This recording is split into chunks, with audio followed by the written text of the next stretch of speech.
Hey everybody, and welcome to Today's News Tonight, the weeknight news show where we're joined by special guests and our lovely patrons to discuss the day's gaming news. I'm your host, Ash Paulson, and I'm joined today by Derek Bittner and our very special guest, SomeCallMeJohnny. How's it going, Johnny? I am doing just fine. Thank you for inviting me to this show. Thank you for making time in your schedule for us, man. We appreciate it. Looks kind of like my room. Yeah, it's a little similar. Guys spared no expense. Nice. Got nice. that pure visual fidelity. Yeah, it's very brown. Yeah. Speaking before we move on with the news, okay, cool. I was going to throw it to you, Derek. Speaking of visual fidelity, you might notice things aren't looking as snazzy as what we had before, and that Steve is not here. Well, the reason for that is Steve got invited. A friend hooked him up with a surprise honeymoon getaway thing. Not very far away or anything like that, but somebody to take care of the kids, and him and his new wife getting to spend some alone time together, which we can't really deny the man that. So that's a really good friend, by the way. Like, yes, seriously. Man. And so he sent me over all the stuff that I had not played with before and worked with Brandon, who helped him get us up initially.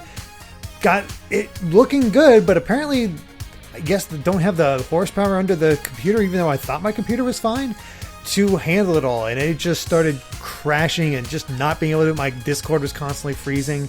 Just didn't want to work. So we're kicking it old school in this episode. Apologies. We'll try to get it figured out as soon as possible, but it's not looking as snazzy, and we're not going to have the transitions and all that. But hopefully soon. They will be back. Yeah, they will be back. At least when Steve comes back, they'll be back. But maybe before that, we're not sure. But yeah, we've just had some technical difficulties, and we're not sure what's going on with your machine, Derek. Yeah, I'm going to blame Johnny because he's the only new element here. Nice. Absolutely fine. Yeah, everything I touch becomes a Google Hangout. Oh God. Nice. Oh, that's I forgot about those. That's a terrible curse. Oh, nobody wants a Google Hangout. Also, special thanks to our patrons who are watching live with us for being so patient, since we have had to deal with these technical difficulties, and we're starting a bit late. So thank you so much to all of you who've been so patient with us. With that said, though, let's go ahead and get right on to the news. And let me tell you guys, this is not something or a headline I ever thought I'd read or say. But the foundation owned by the Crown Prince of Saudi Arabia has purchased a 33% stake in SNK, aka the Fatal Fury developer, and is eventually going to up that to 51% to become SNK's controlling shareholder. 2020, right? 2020 keeps on delivering in a big way here. What do you even say about this? Like WWE wasn't enough. Did they buy WWE as well? I didn't realize. Is that why WWE has special? I'm not sure. I haven't followed WWE all year because I was not a fan of their COVID practices. Right. And I unsubscribed from the network. But before then, they had special WrestleMania caliber events specifically for a Saudi Arabia audience because it's a big paycheck. Get that sponsorship. Yeah, exactly. Buy Raycons. But it was very controversial because of everything that's tied together with the Crown Prince. And this was like, I have to agree, this is like the last thing I expected to read. it just in terms of like, what's SNK doing nowadays? Like, okay. Yeah, I mean, and it's really a shame too, because it kind of, unfortunately, the Crown Prince is accused of doing some pretty bad stuff, and the Saudi journalist Jamal Khashoggi was recently assassinated, and signs point to him possibly being the one who's called the hit. So this isn't a great look for SNK to be associated with this guy. Was this like a hostile takeover or what? Like, has SNK have been saying no, or did they just not do that well? They're like, it's money. I'm going to assume it was a very lucrative proposition. Like, the zeros on that check had to have been. I mean, $223 million, which is a fair chunk of change, but I don't know. Maybe just me, but it might seem lowballing for a video game company, especially one with a storied history as SNK. But I couldn't tell you offhand. I mean, I know SNK isn't having its best days right now, but I didn't think they were in such dire straits that they would need to do something like this. So after this purchase, the company is now valued at $669 million US, which, I mean, that's not a ton for a big video game developer, but I guess SNK really isn't big these days. It's rather small. So I don't even know what to say about this other than it's, if it helps SNK survive, that's great. But at the same time, this definitely kind of muddies their brand in my eyes, just because to be associated with such a bad guy. Yeah, I'm not surprised that they lose a bit of partnerships with a few other companies or tie-ins because of this just tie-in. It's gonna be very tricky to say the least. Yeah, I don't know what Nintendo's gonna want to say about this one. Oh my god, I know, right? Because Terry and Smash. Now we got that's an odd. Yeah, kind of an odd link. Yeah, should have sold SNK to Sakurai. He would have treated it right. Yeah, exactly. So, I mean, I guess if this helps save jobs at SNK, that's the positive way to spin this, but it is too bad that, As Michael Phone in the chat puts out, there's a genocide in Yemen that's currently going on that has ties to the prince, so... Exactly. I mean, what a Jamal perfect time to Khashoggi is release far from the only... Yeah. Perfect time to release a new King of Fighters game. Right. No, it's now Prince of Fighters. Prince of Fighters Blood Money. Might we see the Prince in Smash now? Oh, God. I don't even... Jeez. Oh. I mean, I feel bad even joking about this because, this guy has terrible, caused so much suffering. Do? Yeah, it is such a bizarre thing. Yeah. That is hard to process. Mm-hmm. Yeah. That I feel that you need a source of levity in order to just make light of just the idea of what it is and then realize, oh, boy, this is bad. Yeah. Yeah. I mean... 30. I was okay with 33%. I was like, first they said he had completely bought it out, controlling stake, and then it said 33%, and then it was like, but he's going to eventually get to 51%. I'm like, stop this roller coaster ride. If they had just stopped at 33%, I think we would have been. It would have been a weird story, but yeah, okay. How is it? Crazy Prince wants to spend his money in odd ways. It just makes me think of the baseball player in Delaware or whatever, or New Hampshire or something like that, trying to start his own game company and sinking tax money into it. And the game was apparently good, but didn't sell well enough. I think it's Kingdoms of Amalur, which actually is getting a remaster. So. Oh, right. Okay. It's scary to think that we still have a month and 4 days of 2020 left for other weird, bizarre stuff to happen. I don't know. What's next after the Crown Prince of Saudi Arabia purchasing SNK? Like, where do you go from there? I love how we have this hope beyond hope, even though it's likely not going to happen, that as soon as that midnight bell hits when we get into January 1st, 2021, the strangeness will stop. It's like, I was like, all right, you got through this year. Congratulations. And we're going to reset everything. No. 2021 is going to be just as insane. Putin buys Capcom. God, Putin exactly. I mean, where do you even, how much weirder could it possibly get? But yes, it's going to continue well into 2021. Hopefully, it'll eventually be a little less weird next year. But yeah, it's certainly not going to end with the rollover to January 1st. With that said, though, let's go ahead and move on to something a little lighter-hearted, and that is the fact that the Pokémon Company has revealed a logo for Pokemon's 25th anniversary, and they have confirmed that there will be a very special celebration for the anniversary in 2021, which, I mean, that's pretty obvious. What, they're going to say they're not going to celebrate it? They're going to do something, right? I mean, it's already big. We're getting Pokemon Snap too, so... Yeah, that's true. Or because of, Nintendo's stupid naming schema, new Pokemon Snap. Like... I hate that. I can't stand the new... it drives me crazy. It's so dumb. At least the logo's cute, though. It's a Pikachu face minus the eyes and mouth with a 2 and a 5 for his cheeks. I don't like it. It's the same as the 20th anniversary. They just changed the 0 to a 5. Oh, is that really the same? I didn't realize. That's funny. Look up Pokemon 20th anniversary right now, Ash. I guarantee you. This. It's the same. I didn't like it then, and I don't like it now because it's just lazy. Like, it is... It's identifiable. Oh, wow. Yeah. It is immediately identifiable. At a glance, you get an idea. All right, you know what it's Pokemon. going for.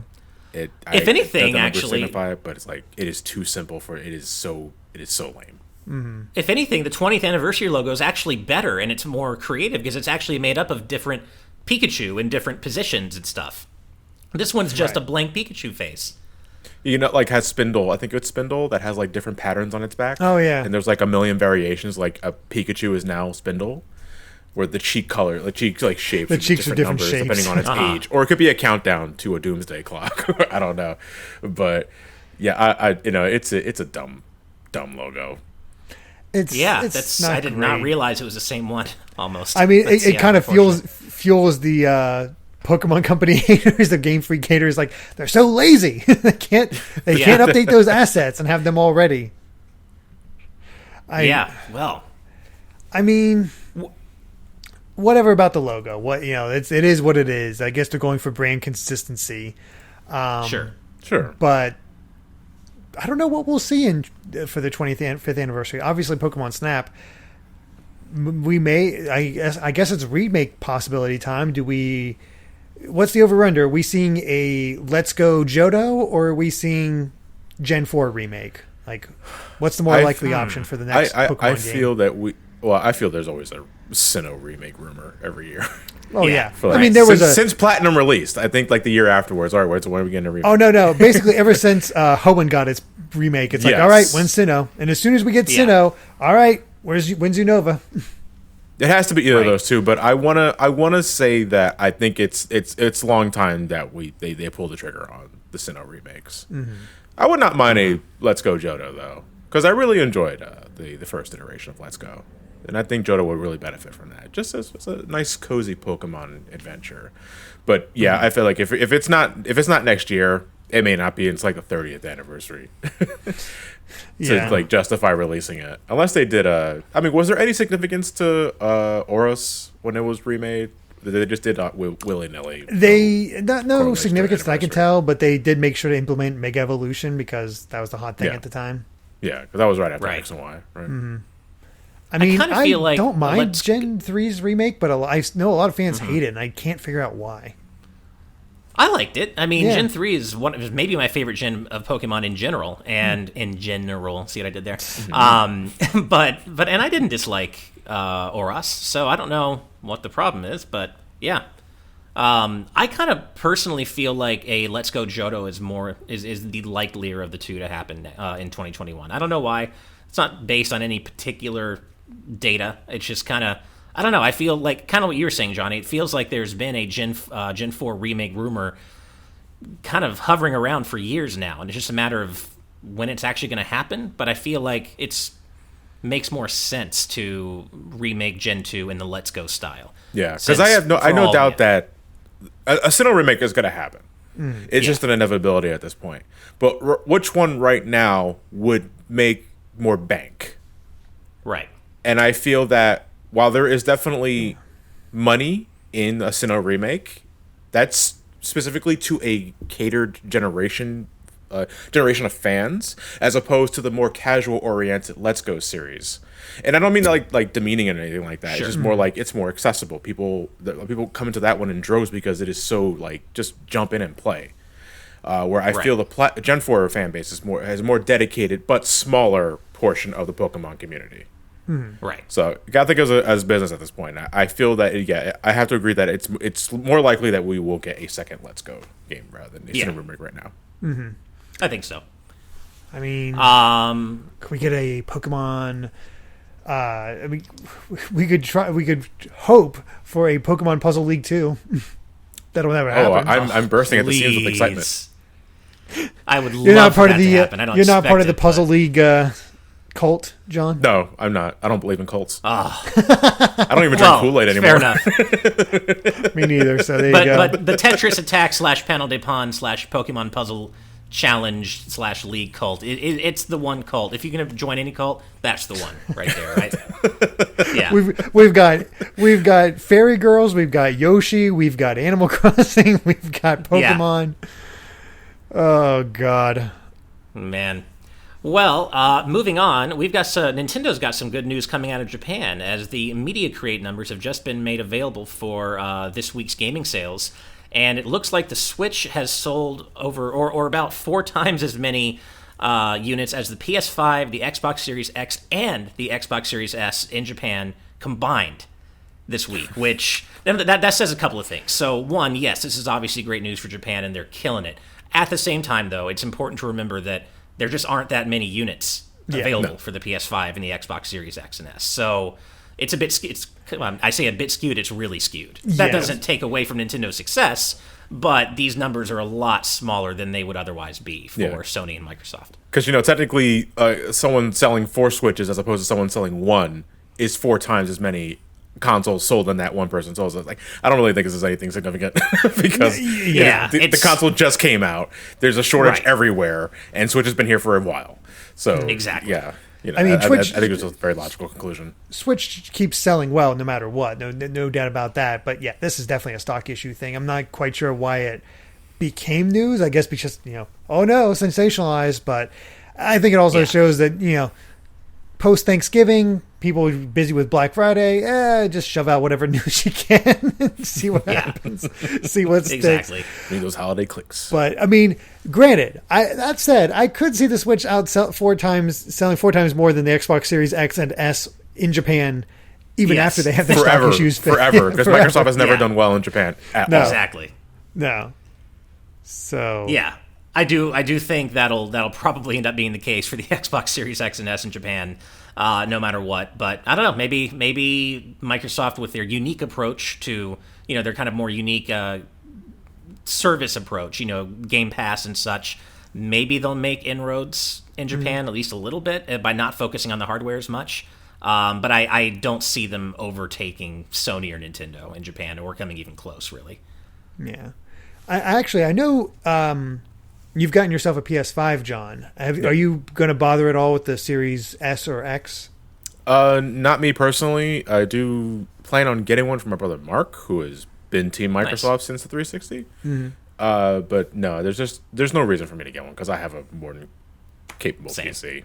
Right. And that's been the case since the 360. Like, I'm humongous diehard, will defend the Xbox 360 to the day I die. I love that console to death.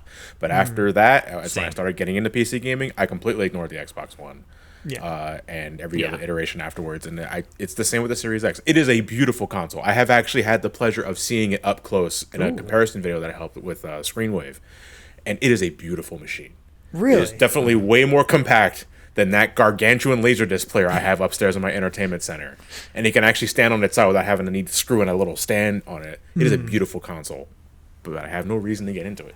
So, yeah. Right. I figure you could get Mark the Series X and a Game Pass, and he's set. Yeah. Well, he already has the Game Pass. Like on does he? Xbox One, So it'll be set it's an then. easy transfer. Because he wants the new thing. I was like, that's cool. I'm going to try and get you a new thing, but I don't want to blow $9,000 on it. Yeah. So it's a bit much. Gotta wait. This seems like it's the unpopular opinion, but I actually really like the PS5's design. I think the Xbox Series X is a fine design, but I actually prefer the PS5. I know it's huge, but I love the color scheme. I love the whole look of it. I don't know. A lot of people seem not to, though. What about you guys? I just don't like the idea that you need the screw-in stand just to get it up. Sure. Because you can't even put it on its side without it being lopsided. Because That's they really good point. They really went with the aesthetic this time. And I can respect that dedication. I don't really have an issue with the size because I've owned much bigger consoles. I think some of them are still there. I mean, collapsing my desk as I'm talking about it right now. I'm pretty sure the original Xbox Duke controller is still bigger than the PS5. There is novelty in its size because, like, for me, of our age group especially, we're taken back to the days of like those VHS players or the DVD VHS combinations with they're gargantuan, but it's like it's tech. Like that means I could put stuff on top of it, stickers, coffee mugs, or some other thing.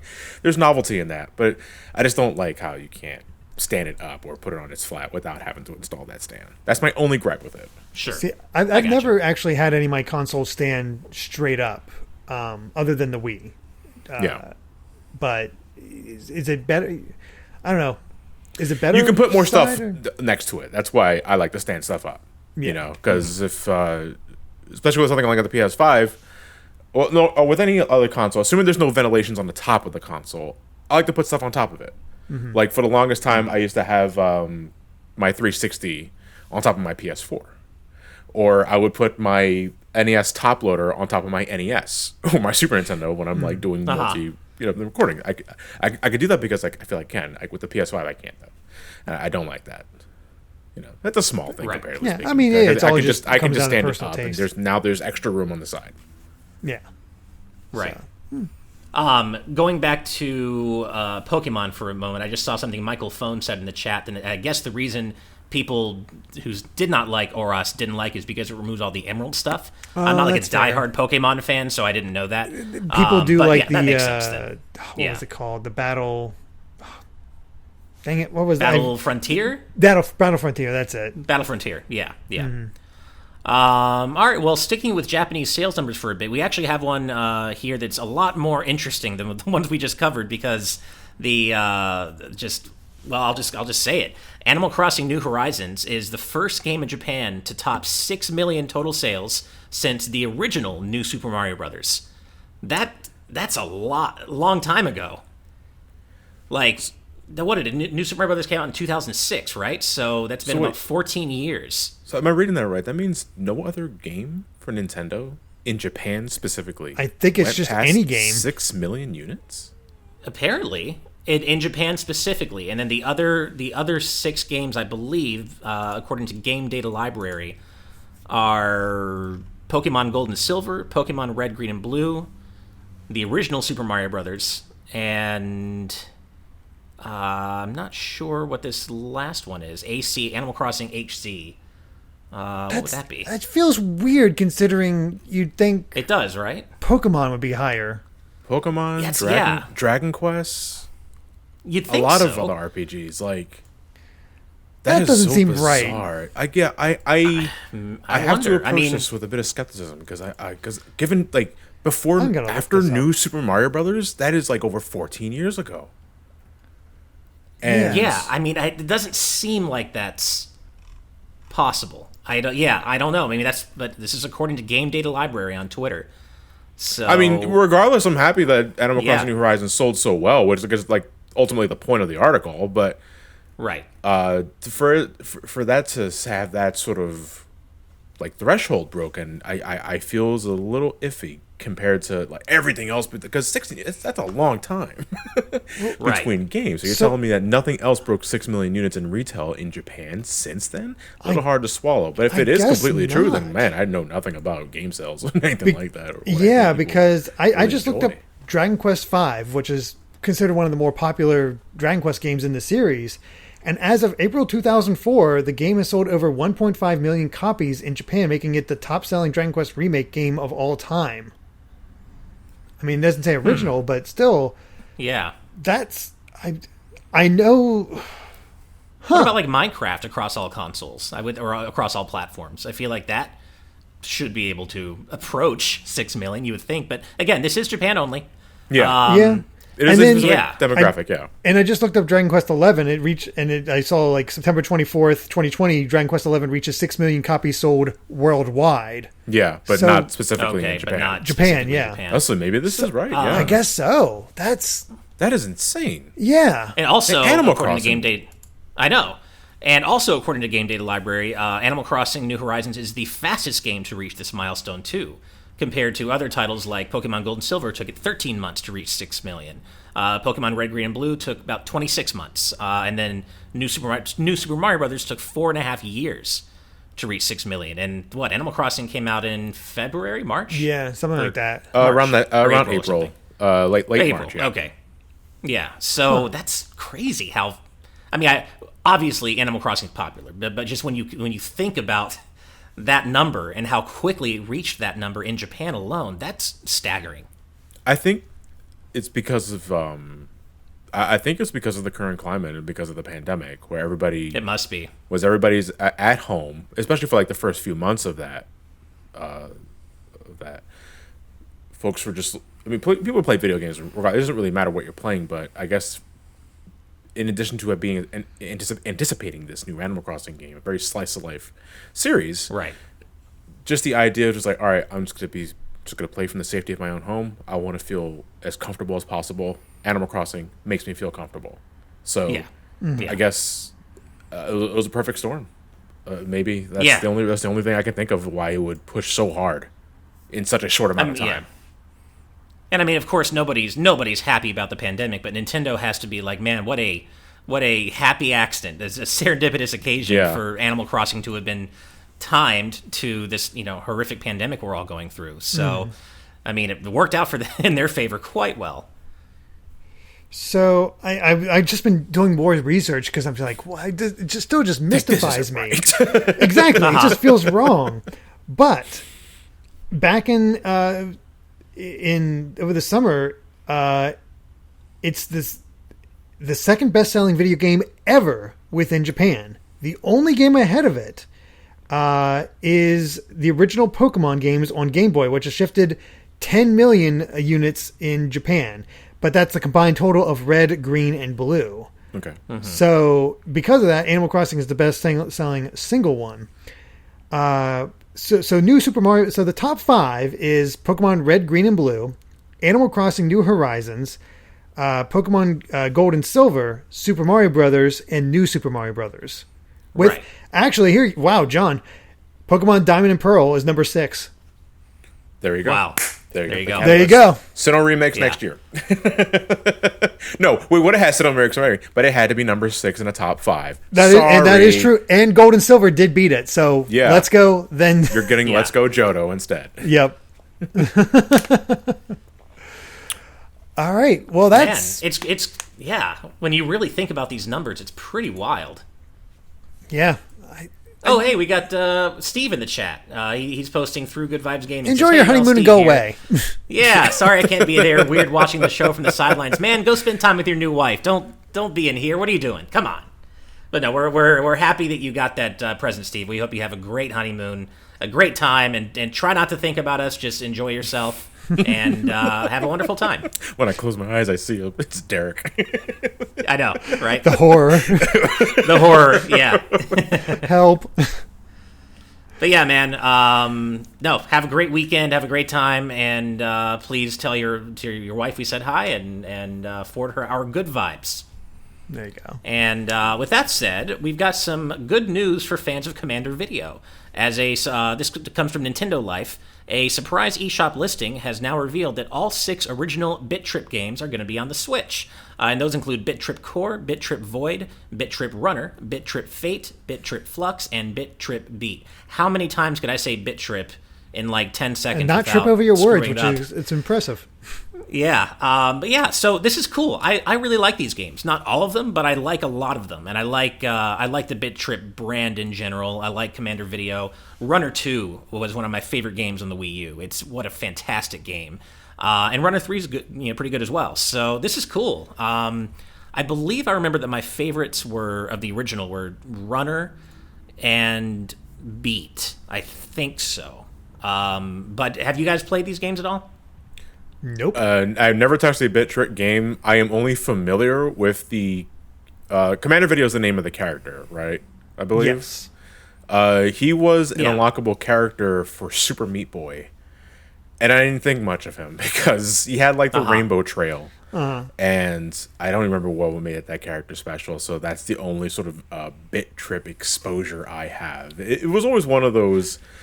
If I was ever to do another like indie showcase, I'd feel I have to look at him out of obligation, but it'd be like I don't know. These are like very like bite-sized games, like they're pretty bite-sized. Play for a few minutes and then leave it for the rest of the day. Because I've never played a Bit.Trip game. It's uncharted territory for me.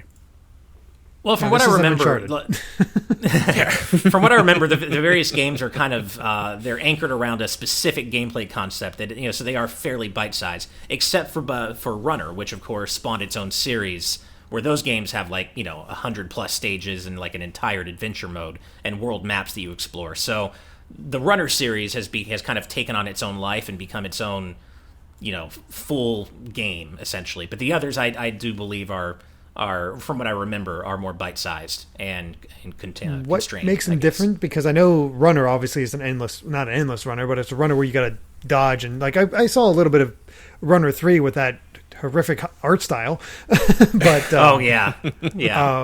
I know you slide under things and jump over things, and it's sort of set to a beat. It is, yeah. So essentially, and one of the reasons I played all these games is they all have rhythm game elements in them, even if they aren't themselves necessarily rhythm games. They have rhythm focused elements in them, and so as you were saying, Runner that takes the form of the obstacles you pass and the things you're doing are all happening to the beat of the song. And it's just, it kind of comes together in a really cool audio-visual explosion of just cool stuff happening on screen, and everything's going to the beat of the music, and it's really immersive, I would say. So I think it's cool that these games are coming back on Switch. They always felt at home on Nintendo platforms, in my opinion. They started as WiiWare games, I believe, so it makes sense to see them coming home on the Switch.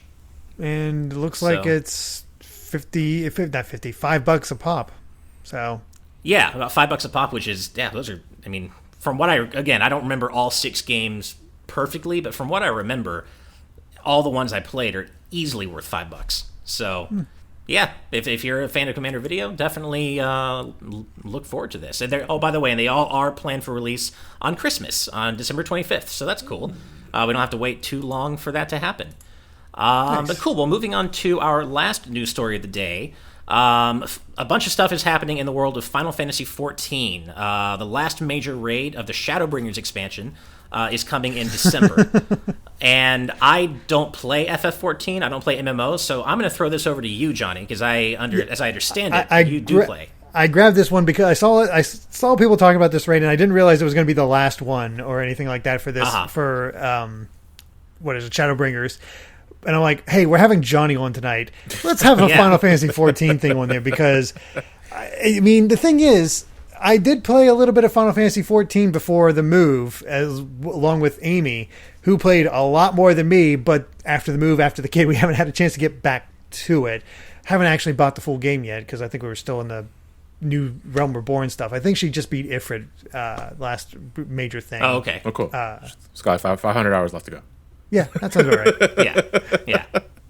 But no, I always see people just rave about 14, and I want to get back to it. Don't know when. I mean, I want to see. If you didn't have the time before, I don't think you're going to have the time now, especially with your new commitments. Right. Let's put it that way. Although that said, I know plenty of parents that play the game. I'm friends with those parents who will sometimes in the middle of the dungeon. Hold on, kid's crying. Gotta burn through the balls. I was like, I mean, that's cool. You do what you gotta do. I gotta check the thing on the phone anyway. So I'm just saying it's possible, but be the responsible dude. Like, just hold off until the kid turns 18. Right.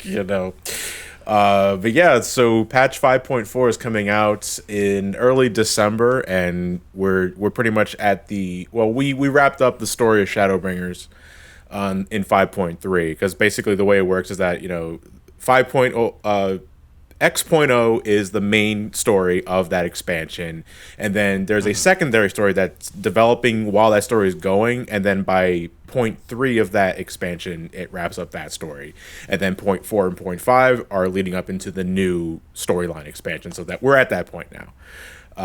So now it's a lot of teases, it's a lot of things that are finally coming together and leading into because we're getting to the point of the end of the major story of 14.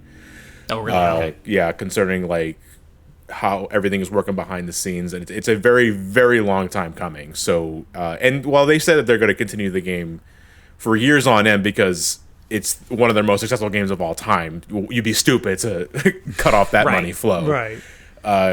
We are getting to that conclusion, and it's like emotions are running high and money is being spent all over the place because people just want to keep playing the game. I'm excited because 14's scheduling was affected by the pandemic. Every patch release has been pushed back by a few months. So what happened is that 5.2 by comparison was released in late January, early February, one of those things. Oh, wow. And then for 5 or 6 months after that, there was just nothing. There's plenty of stuff to do. It's an MMO, but it's also if you're about current content, it was painful. Oh my god, I want to fight the new battles. So now we're finally they have managed to get the entire work environment from the comfort of their own homes, so everyone is working very safe conditions. And after that was confirmed, it was all right, everything's back together. We're back on schedule. Thank God, because I am all over this, injected directly to my veins. I'm going to disappear on Tuesday when it releases because one patch day is always a thing. It's kind of like a holiday, really. When a new patch drops, I will take that entire day off. If there's a video needs to be done, all right, I better get it done Monday, or it ain't getting uploaded until the Wednesday after. Because I love patch days. It's like Christmas for 14 players. But yeah, I'm excited. Go play the game if you haven't already. The free trial goes up to Heaven's Sword, which is a lot of hours of playtime. Yeah. Amy was talking, was like, oh, we ran out of time. I was like, I don't think we run out of time for the free trial. It just goes until we reach that point in Heaven's, what is it, Heaven's Sword is the first expansion? Yeah, Heaven's Sword is the first one. Yeah. So I think we're fine on that one.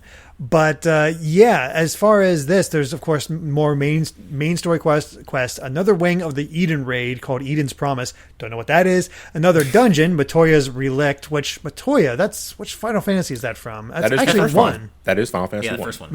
Yeah. Trial called Castrum Marinum. Sorry for Marinum getting castrummed. It was necessary. Nice. Nice. Extra side quest, The Sorrow of Wurlit. And apparently Eden Raid is the big deal, which brings the hardcore race for the world first, alongside of weeks or months of learning raids for casual players. Also, the 24-person Nier storyline is expected to conclude next patch. So there's that. Blue Mage is getting an update. I think they're getting their level cap raised. Apparently there's New Game Plus. What the hell? Well, New Game Plus has been there for a while. It's getting more stuff. It's getting more stuff, yeah. Okay. And wild. Apparently the new trial, the Castrum Marinum, will actually feature Emerald Weapon from 7 as the boss. Yeah, the storyline, the Ruby Weapon. The side storyline of 14 now leading up to 6.0 is that they're developing new weapons, and it's Ruby, Emerald. And I think the last one is probably going to be Diamond, because we need to give him something to do after his very anticlimactic death in 7. So he got blasted through the chest. He got blasted by a cannon. Yeah, from lack of trying. I gotta give it to Shinra. They took out a good chunk of the weapons in that game. Yeah, they're 2 for 2. Yeah. They're 2 for 2. Does the Ultima Weapon show up at all in 14 in any way? Or Ultima Weapon is the final boss of the original 2.0 storyline. Oh, gotcha. Nice. Cool. But he's so small potatoes compared to Ruby and Emerald and Diamond. Yeah. You know, there's even to wrap this up real quick, there's even a proto Ultima Weapon you fight in Dunscape, one of the Void Ark raids in Heaven's Sword, and prototype much stronger than the original, of course, because that's how games usually do things. Oh yeah. Yeah.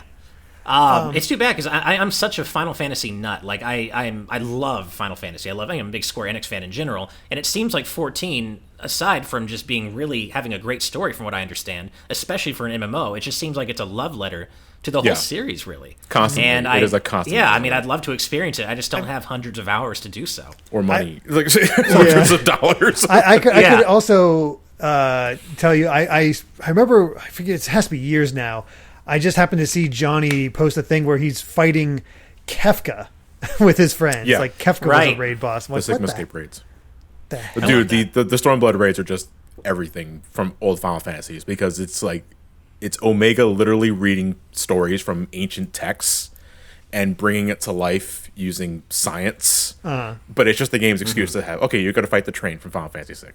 You're going to fight Kefka here. That's amazing. Yeah. But I love that. It's the stuff like that makes me interested. Like, I want to see. I should stress that the fan service is one thing, but that's not the reason why Shadowbringers is so good.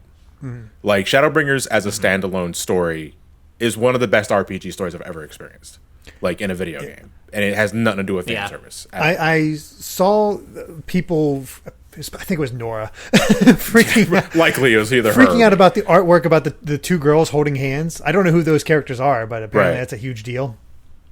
It's something that was like, we know. So just confirm it, please. Yeah. That's all I'll say about that. Oh, to answer a microphone real quick in the chat, it's definitely a cult, but it's a cult that I'm a part of, so it's cool. Yeah. Nice. Yeah. One thing that's interesting about FF14 is that is the connection to FF16, right? Because 16 is being produced by Naoki Yoshida, who is the director of Final Fantasy XIV. But it's funny because like the FF16 reveal trailer is one of the only times I've not been completely hyped for a new Final Fantasy reveal. Like I watched a trailer a few times, thought it was pretty cool, but I kind of bounced off it. I'm not loving the design of the main character or like the vibe of the world so far. But yet, people are so excited for this game simply because of the presence of Naoki Yoshida. So I have to have faith that this game's going to be awesome. But so far, it hasn't done much for me. At least, the trailers. We don't know much about it beyond that. I will admit that comparatively speaking to 15, and even 13, if I'm being honest, that 16 looks and feels played out because you're reminded a lot of Dark Souls, Witcher, that's exactly Bloodborne, it, yeah. And those games have had we had plenty of games like those that shared that aesthetic, and this is kind of like the first time that Final Fantasy is dipping their hand in that pot. I mean, they've done medieval before, but not this grim. Not quite maybe this you way. can argue, I don't know, maybe the Tactics games or 12, but that was more steampunk than medieval. So yeah, aesthetically it's played out. So there's, I think that's why there's more precedence on why it's important that Yoshi-P is in charge of this one, or at least has a really big hand in this one. That's why I'm looking forward to it, because I agree that the aesthetic is like, I've seen this before plenty of times. You know? It's just not my thing, yeah. Yeah, but as a game, as a story, what I have to look for, it's like if it's in really good hands. And I know it's sometimes not wise to count your chickens before they hatch, but I don't know. I thought Sonic Mania was going to be great, and it was. So, exactly. Getting kind of similar vibes with 16. They're completely different games, Nice. but I trust Yoshi-P to make this a phenomenal Final Fantasy. I mean, it was an interesting choice that they didn't go for an all-out, like, visual extravaganza for it, because they decided, like, this is our engine. The engine will improve over time, and they didn't, like, do the spectacle that Final Fantasy usually has anymore. No. It's really grounded. Right. Yeah. Which why people might find it unremarkable. It's like with Final Fantasy, it's all about that spectacle. It's all about dazzling you with either like high concept fantasy or just sci-fi. And it's like, no, it's very muted. I mean, the kid gets blood on his face, traumatized. That's visually stimulating, I guess, but it's also like it's very mundane for Final Fantasy. Sure. Yeah, I think that's what it's just the visual identity of it is so similar to things we've seen so much this generation already. And I don't know, when I think of Final Fantasy, I think of brighter colors and more, I guess, just radical landscapes. And I don't know, just this seems so rooted in reality, or at least a realistic art style that is not jumping out at me yet. But, as you were saying, Johnny, the proof's going to be in the actual game itself, and we have every reason to believe that the game itself is going to be awesome. Yeah. I do believe it's going to be a great game. Yeah. I have hope. I've honestly not really played much of 15. I played the opening 5 or 6 hours, and that's about it. I should probably, I might try again with the Royal Edition, since apparently that improved a lot of things, but 15 is like the definition of a beautiful disaster. I like 15 a lot. I really enjoyed 15, but the story, you can literally see the places where the story was stitched together to cobble together a playable game, basically, right? Like, there was so much more that was obviously left out of the game, and it's just, usually, game development results in a product that you don't necessarily know what was left out, or it's, you're not really missing what was left out because the game you're playing is a complete vision of the game. With FF15, you can literally see where they pulled the guts out of the game and just stitched it back together to get the game out. Something was supposed to be here and it's not, and I'm sad. Yeah, and it's really a shame because it's a good game. I'd even say it's a great game. I love the battle system, but the story is a mess. Yeah, a lot of patchwork. A lot of patchwork. Yeah. Yikes. But which is too bad, because the ending ultimately is actually a great ending. I love the ending, and when you get there, it's all worth it. But getting there can be a little iffy at times. But there's a couple of Final Fantasies on my that I have never beaten. 2, 5, you don't have 6. No, I don't. I'm just listing it for listing it. The big ones are 5, 6, and 12 and 15. Those are the four. Those are the 4 big ones I've never beaten. You got to play 5. You got to play. You got to play 5 6, and 6. man. 6 Yeah, especially. Like, it's 6 is comparatively more brain dead compared to 5. But I don't care. That's true. It is. I don't care because it's still a phenomenal game. And 5 is just like if you love the job system, 5 I still think is the best one compared to 12 Zodiac Age and 10-2. Yes, that is I will defend 10-2 to the grave. Thank you. 10-2 has a great battle man. system. It is Hell not. yeah. It is, I love think 10-2. I think the story is unnecessary. I think it's the weakest element of the game, but as a game, it is fantastic. One of the best. I love 10-2's whole vibe. Like I love the whole like pop aesthetic, the girl power vibe. Yes, I agree the story is unnecessary, but I did actually really like how it expanded the lore of Spira, and I was such a big Yuna and Tidus shipper. I just love that couple so much. It gave us our weirdest cameo in Final Fantasy VII Remake, where they actually have freaking Shinra in that picture. That's so weird. What are you trying to say? He was wearing a mask too. He's out of the curve. Yeah. Oh yeah. Michael Phone made a great point in the chat that I agree with. He says that 7 Remake is still ongoing, so they're guessing they didn't want it to be too similar to. The 16 didn't want to be too similar to 7 Remake visually, and I think there's probably some truth in that. They already know they got 7 Remake catering to the more anime crowd that I'm part of. I like the more anime tinged Final Fantasies myself, so I'm not a big fan of FF12 personally, for example. But so I think because they have those 7 Remake games going for quite a while still to cater to that crowd, they're maybe trying to go for the Bloodborne Western crowd with 16, with the visual identity of the game. I think there's definitely something to visual and thematically too, because 16 is looking to be a huge subversion of the standard Final Fantasy plot. Because a big thing about the old games, especially, was the focus on the crystals, or the Warriors of Light, abiding by the will of the crystal. And in this game, it's like, man, screw that. Yeah, exactly. Yeah, screw the crystals. It's the atheist Final Fantasy. No, as soon as I saw that line, that one line got me more excited than anything else in that trailer. Same. It's literally Attack and Dethrone God, the Final Fantasy experience. Right. I mean, that's most RPGs. Let's do it. If you're not fighting God by the end of an RPG, something is wrong. It's going to be the best Persona game ever released.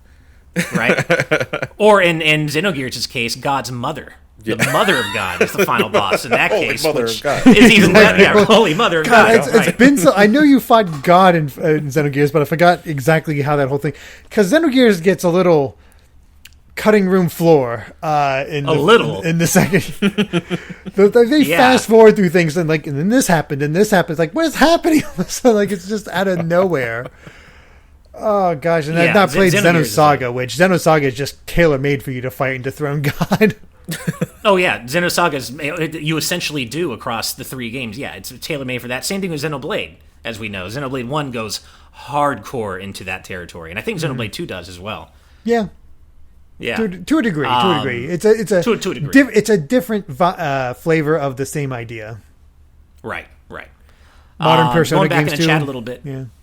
Yeah, Persona especially. Going back in the chat a bit, Azran127, when we were talking about the Bit.Trip games, they said, beat, explosions, I could totally force a Mega Mention out of the idea of a Mega Man rhythm game. And man, let me tell you, I have fantasized about Mega Man rhythm games for so many years now. I don't think we're ever going to get one, but if we ever did, I mean, a Kingdom Hearts rhythm game for me is almost the next best thing, right? But to have a Mega Man rhythm game, oh, Jesus, please, someday. I'm gonna start a debate here between you two, because I know, Johnny, your big sticking point with Melody of Memory was the $60 price tag. Yeah. Do you have that? Did you have that? Do you think that's too much, Ash? Because you buy more rhythm games than I do. No. Given how much content there is in the game, I have no problem with but I also didn't really have a problem with Link's Awakening being 60. I think you kind of, I think value is determined by the consumer, I guess, in this case, and. I mean, certainly, I think there's more to justify Kingdom Hearts Melody of Memory being $60 than Link's Awakening, because Link's Awakening had pretty much no new content. The new content it did have was pretty worthless with the whole dungeon creator thing, but Melody of Memory has a massive campaign. It's got 140 plus songs, like a full online multiplayer mode, a huge gallery of collectible cards and movie scenes. A massive campaign in which 90% of it's a summary of other games, but go on. Well, sure. But, but you have to consider the fact, though, that every single song in the game has 3 different charts at, different difficulty levels. There's performer mode. So, I mean, you're looking at, 420 different charts at least. You are talking to the man who bought every single piece of DLC for Theater Rhythm. I feel that, I feel that Theater Rhythm had the same amount of content. Maybe not as much, but had the same amount of content, and it was like half the price at launch. So that's my comparison point. Well, it was also a handheld game, though. Yeah, but so was Melody of Memory if you buy it on Switch. You know, That's true. Yeah, Yeah. yeah. I mean, I can see why people are maybe turning their nose up a bit at the price, but at And the the same thing time, is- oh, good. My whole thing is it's Kingdom Hearts. Wait 6 months, it'll definitely go down in price. You can get the story Yeah. so Sure, far for $20, which Yeah, is like yeah. 9 games. Yeah, I mean, if you're not a hardcore Kingdom Hearts and rhythm game fan, it's probably not worth paying $60 Yeah. for it. Straight up, I admit I am both. I Yeah. love Kingdom Hearts. I love rhythm games. So for me, it makes sense. But I think, yeah, if you're not both, wait. I don't think you need to rush out and buy it. yeah, I would agree with that because the game is good. It's just I don't think it's good at $60. That's it. Sure, I gotcha. Yeah. That's Well, with that, that's all the major news for today. We've gone from the Crown Prince of Saudi Arabia purchasing SNK all the way forgot about to that. Final Fantasy XIV and everything in between. The Bit.Trip game's coming back. What a weird day. But before we sign off, though, Johnny, where can our audience find you? Well, you can find me in 2 places. My main bread and butter is my Versus series, where I just video game reviews. You can find me at youtube.com/SomeCallMeJohnny. Or if you're in the live stream environment, I'm also on Twitch at twitch.tv/SomeCallMeJohnny. I try to keep a consistent schedule there. Just to have a few jokes here for the stream, and but I'm trying to keep them more in line with like what I want to do for later playthroughs. So yeah, you can find me there, but check my YouTube channel out while you got the downtime. Just watch a few videos or 5.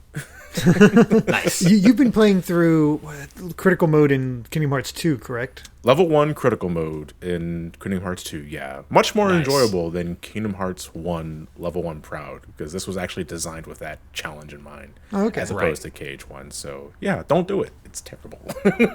Have you tried critical mode in Kingdom Hearts 3 yet? No, I've not. I have not played the Remind DLC at all. Oh, right. still have I not forgot played about that. Still have not played Oh, it. speaking of, I should mention that I have been playing Remind because I didn't want it told to me in Melody of Memory. I wanted to experience it, and I have to say it's worth it. So I've heard. You know? Yeah, Remind is pretty damn cool. At least I played up to the Limit Cut episode, but everything before that, is really awesome. Limit Cut is when you take on the boss rush, right? Against all the Right. Yeah, you've basically seen 99% of the story at that point. Yeah, I still need to see the secret final boss of Limit Cut and see how that. I know who it is. I just need to see how it plays into the context of things. But no, everything before that, especially the stuff with Kairi, so cool. Like, worth it. Definitely worth the weight of playing it. Okay. That's good. Yeah, so definitely if you can play it, don't just watch it. Like, play it if you can, because there's some. If you like, if you love the anime side of Kingdom Hearts and when it goes over the top and dramatic and That's my always. friends are my Yeah, I powers, was just that's like, when does it ever that's Remind in a nutshell, and it's great. So yeah. Well, cool. I could talk about Kingdom Hearts forever. I know all 3 of us could, so we probably should wrap it up here. As always, we do need to dearly thank our wonderful patrons at the producer tier for helping to make this show happen, because without you, it wouldn't happen. And in addition, a massive thank you to our patrons at the executive producer tier and above. And those fine folks include Rob Arman X, Dan Entwistle, Z Patty, Adam O'Sullivan, Floating Mew, Christopher, The D-Pad, Vesmio, OnStar, Dukamon, Diogo, Kieran Phillips, Benny Yao, Rosa Bowling, aka Mama Bowling, Geller, Shiny Turkey, Titus Malvolio, Jake Pelka, Michael Phone, Mitchell Herring, Top Dog 23100, Jay Acosta, Game Explain, Charles Saz, Andrew Medeiros, and Jonathan Belmare. Thank you all so much for supporting us, and thanks to all of you in the audience who are watching. Even if you're not watching live, we appreciate that you're here. We appreciate all of our patrons, all of our fans. Thank you so much for your support.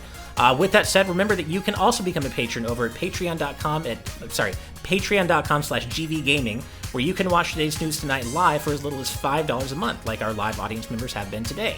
So with that said, thank you all so much for watching. If you liked this video, be sure to subscribe to Good Vibes Gaming for more good times like these. Until Monday, I guess, good night and good vibes, everybody.